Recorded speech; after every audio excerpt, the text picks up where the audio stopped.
Future Bestsellers, Lisa Daly here. It's Publishing Q&A Thursday, and that means I'm answering your publishing questions right here.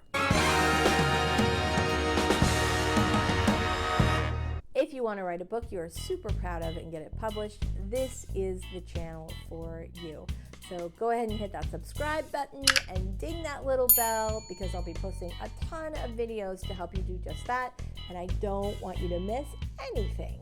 All right, so Happy Town writes, I'm writing my first self-help book and English is my second language. I've made a lot of grammar mistakes. Should I go to a ghostwriter? What is your advice? Thanks so much, Happy Town. That is a great question. If your ideas are solid and your biggest issue is basic wordsmithing and grammar and punctuation, then you don't need a ghostwriter. What you actually need is an editor.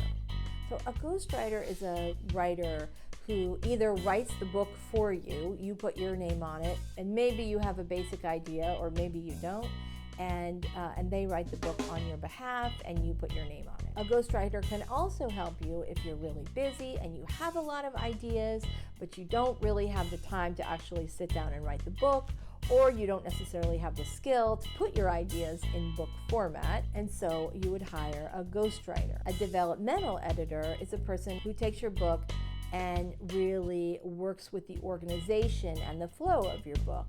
If you are writing fiction, a developmental editor can help you to develop your story and deepen your characters. And finally, a line editor is the person who makes sure that you spell your slang all the way through.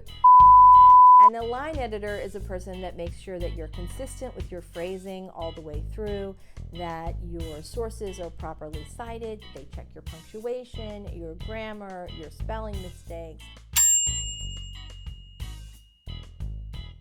So when we're talking about sort of a range of what an editor will do for you, a ghostwriter is a person who really writes the book on your behalf. A developmental editor will really help you to hone your ideas. They'll find holes in your plot if you're writing fiction. And if you're writing nonfiction, they'll make sure that you are answering the questions that your reader really needs to have answered, or that the steps of your process make sense.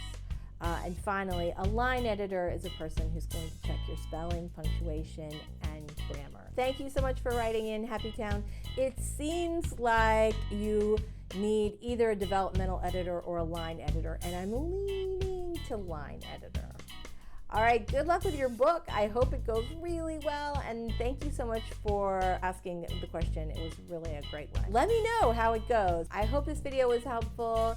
If you found it helpful, or if you have a question that you want me to answer in a future video, be sure to just let me know in the comments below, or you can DM me on social media and I'll be happy to answer it either down in the comments or in a future video. Speaking of future videos, have you seen this one? Check it out. I'll see you over there. Thanks for watching, everybody. Bye.